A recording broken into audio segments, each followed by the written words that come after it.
Hello বন্ধুরা, কি অবস্থা, কেমন আছেন সবাই?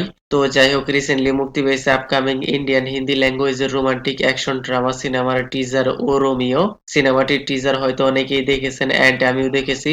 তো চলুন দেখা যাক কি কি আছে এই সিনেমাটির টিজারে। সত্যি বলতে কি, এই ভিডিওর title peek into world of O Romeo দেখা যাচ্ছে, not only teaser or glimpse. Anyways, তারপরও আমরা টিজারই বলতে পারি। আর এই ছোট্ট টিজার দেখে তো গুজবম ফিল হচ্ছে, যেখানে ব্রুটালিটি, ফাইটিং, ক্রেজি, লাভ, রোমান্টিক সবকিছুর পারফেক্ট কম্বিনেশন দেখতে পাওয়া যাচ্ছে। বিশেষ করে এইখানে শাহিদ কাপুরকে যেভাবে দেখানো হয়েছে, raw, rustic, mad, insane, totally পাগলপন, হট মেন্টালিটি দেখা যাচ্ছে। 1.5 মিনিটের টিজারে গালিও শুনতে পাওয়া যাচ্ছে, হয়তো সিনেমাটি এ রেটেড করা হতেও পারে।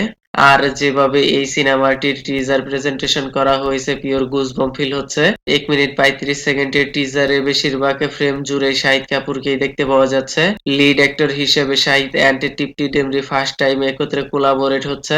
আর এই সিনেমাটির কাস্টিংও একদম পারফেক্ট দেখতে পাওয়া যাচ্ছে, যেখানে শাহিদ কাপুর তো রয়েছেই, তার সাথে Nana Patekar, Disha Patani, Vikrant Massey, Tamannaah, Avinash Tiwari and Farida Jalal starrer new movie এটি। ভাই সাব, বহুদিন পর ফরিদা জালালকে দেখতে পাওয়া যাচ্ছে, রিয়েলি ব্লেসিং। বাট তার এইরকম ডায়লগ ডেলিভারি সত্যিই শকিং লেগেছে। I am really excited for this movie, কিউকি এই সিনেমাটি ডিরেক্ট করছে বিশাল ভারদ্বাজ। এর আগে তিনি কামিনী, ওমকারা, হায়দার এইসব সিনেমা ডিরেক্ট করেছে। তো অবভিয়াসলি এই মেকার্স এর উপর ট্রাস্ট করা যেতেই পারে। আই হোপ তার ডিরেকশনে এই সিনেমাটি পারফেক্ট হওয়ার পসিবিলিটি রয়েছে। আর এইখানে শাহিদ কাপুরকেও পারফেক্ট লুকিং, পার্সোনালিটি, পুরা শরীর জুড়ে ট্যাটু দেখতে পাওয়া যাচ্ছে। গ্যাংস্টার ওয়ালা ভাইফ নাকি রোমিও অ্যাঙ্গেল তা তো সিনেমা দেখলে বোঝা যাবে। ছোট্ট এই টিজার কাট দেখে এর স্টোরি রিভিল করা পসিবল নয়। সামনে হয়তো এর ট্রেইলার চলে আসবে। আর এই সিনেমার মাধ্যমে শাহিদ কাপুরের কামব্যাক করা অনেক জরুরি।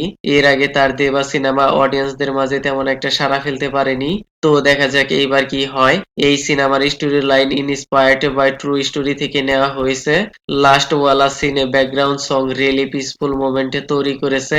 আর এই সিনেমার টাইটেল প্রথমে অর্জুন উস্তরা ছিল, পরে হয়তো চেঞ্জ করে ও রোমিও রাখা হয়েছে। আর এই সিনেমাটি মুক্তি পাবে 13 ফেব্রুয়ারি 2026। তো যাই হোক, আমি আর কিছু বলবো না, দিস ইজ মাই ওপিনিয়ন। কেমন লেগেছে এই সিনেমাটির teaser? And kindly subscribe my channel. Okay then, ভিডিওটি কেমন লেগেছে আপনার? ধন্যবাদ, দেখা হবে পরের ভিডিওতে।